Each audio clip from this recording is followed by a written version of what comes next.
Ainda possuindo a configuração da maior religião do planeta, o cristianismo é, e foi, sem sombra de dúvidas, a tradição a mais mudar o curso da história universal, passando diferentemente por várias culturas de determinadas maneiras, deixando sempre um estrondoso legado em cada uma. Ligando a questão das culturas altas com a da tradição cristã, salta-nos aos olhos o trabalho do historiador alemão Oswald Spengler, o qual, especificamente em seu trabalho O Declínio do Ocidente, traçou magníficas considerações sobre o perpassar da doutrina de Jesus Cristo nas culturas altas apolínea, mágica, faustiana e ainda deu margem para a interpretação da influência do cristianismo no Japão feudal.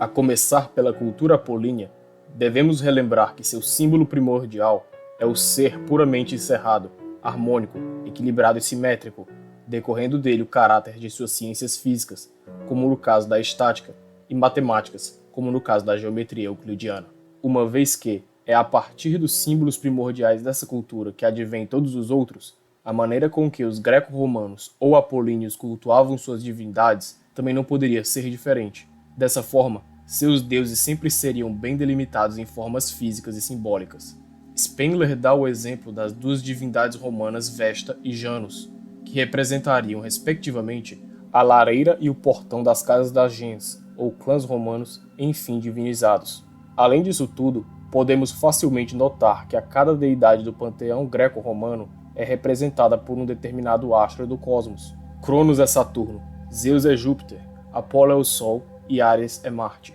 Porém, além dos traços de personalidade de cada deus serem bem característicos deles, o ponto mais importante na análise da religião da cultura apolínea é a questão dos templos e dos cultos a esses deuses. Para a religião pública, a do panteão, só era possível dirigir sua fé em um culto dentro de um templo fisicamente localizado. Os cultos dos ancestrais das famílias patrícias romanas só poderiam acontecer nas casas onde houvessem os solos onde esses mesmos ancestrais foram enterrados. Para se dirigir qualquer prece às divindades Atena ou Hefesto, o fiel teria de ir a uma determinada cidade-estado ou localização em alguma província romana onde houvesse um templo destinado especificamente ao culto desses deuses. Uma prática muito comum entre os romanos era adotar os deuses dos povos conquistados, colocando artefatos destinados à sua adoração em seus templos, ou respeitando os locais de adoração já existentes nas províncias conquistadas. Porém, tudo isso mudaria com a influência da cultura mágica, a qual tinha acabado de nascer poucos séculos antes,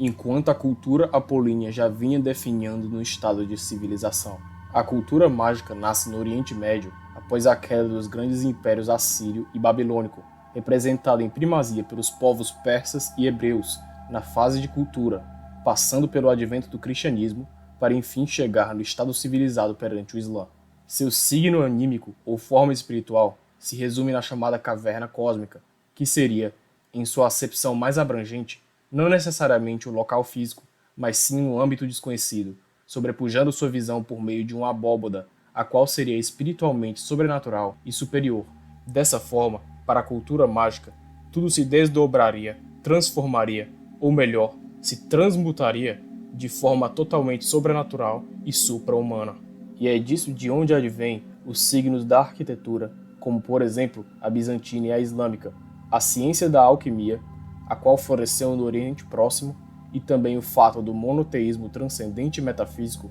ter se originado exclusivamente nessa cultura. Já com a conquista de Alexandre o Grande das terras dos persas, um sincretismo na forma do chamado helenismo passa a acontecer na região, numa cultura que já se transicionava para a fase civilizada, a apolínea, com uma outra cultura que tinha nascido há pouco tempo, a mágica. Enquanto na Grécia e em Roma ocorria a adoração em templos físicos, a maior exemplificação do culto mágico pode ser retirada do livro de Mateus, capítulo 18, versículo 20, quando Jesus diz: "Pois onde se reunirem 2 ou 3 em meu nome, ali estou eu no meio deles."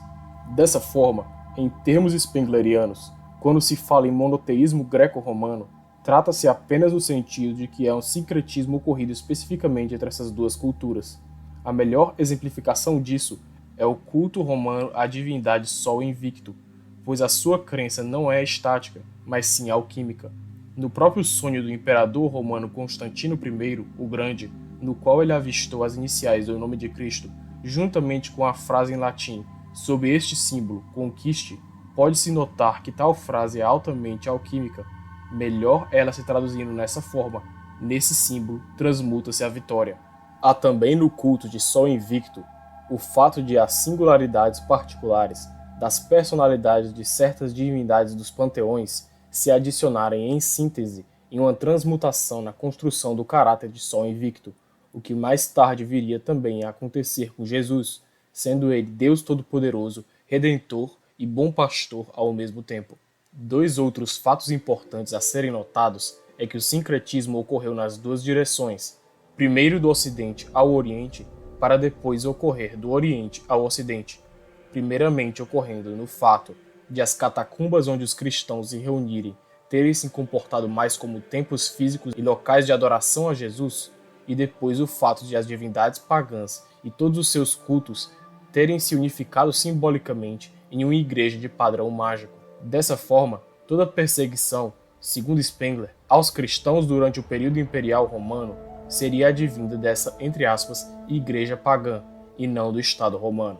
O outro fato consiste em que as epístolas escritas por São Paulo no Novo Testamento terem se dirigido a centros urbanos no Ocidente, algo que contribuiu muito para a expansão do cristianismo, já que a cultura alta apolínea já estava nesse estado de urbanismo e cosmopolitismo característico da civilização. Já com relação à cultura alta faustiana, Spengler acredita que o cristianismo nela se torna 100% independente a partir do Concílio de Latrão de 1215, uma vez que o signo primordial da cultura ocidental é o espaço ilimitado e infinito. O caráter da onipotência divina passa a ser muito exacerbado entre esses povos dessa cultura, sendo que Deus é visto e imaginado como uma força intangível e 100% atuante, fazendo um paralelo com a segunda lei de Newton, com a fórmula da força igual a massa vezes aceleração. Deus seria a força, enquanto a massa seria o fiel e a aceleração a graça divina.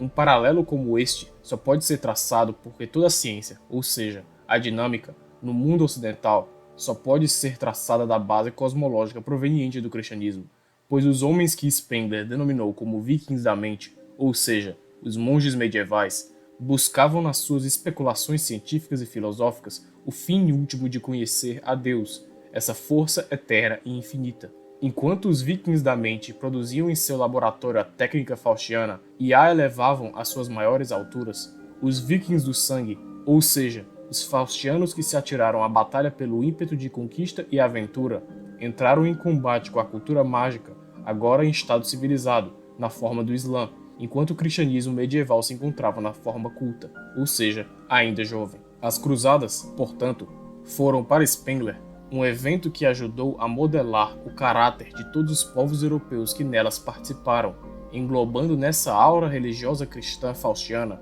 também o seu impulso de conquista característico do imperialismo que viria nos séculos vindouros. Isso se dá porque, no cristianismo e nas próprias outras religiões que aconteciam na cultura mágica, as outras divindades ou outros deuses eram considerados como maus e não se deveria a eles dirigir culto, mas nunca a existência deles foi contestada.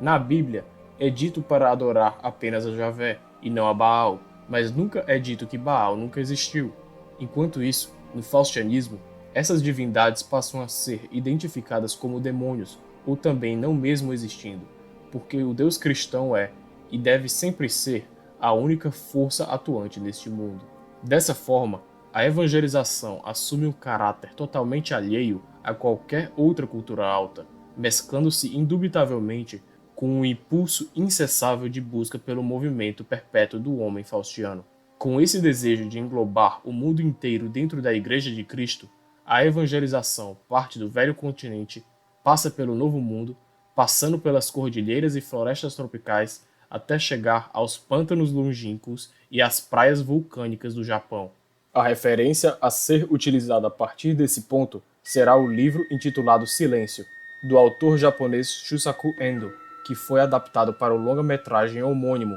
nos cinemas pelo diretor Martin Scorsese. Uma vez que Spengler não considera o Japão como uma cultura alta independente, e sim parte da cultura alta chinesa.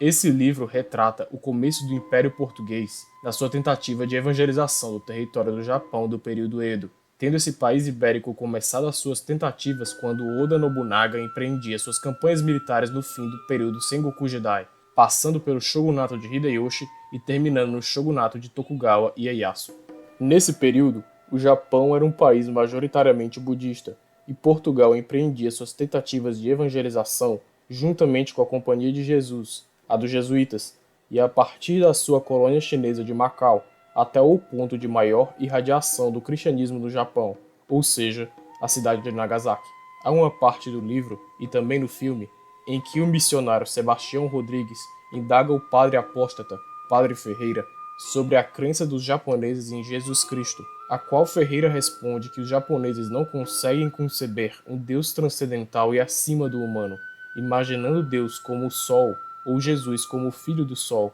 interpretando a sua morte, paixão e ressurreição não como um evento que ocorreu a um homem, mas um evento que acontecia a cada nascer e pôr do sol todos os dias. Há também uma cena muito interessante na qual o Padre Sebastião conversa com Daimyo Inoue sobre como o cristianismo se instalaria, comportaria e se perpetuaria no Japão.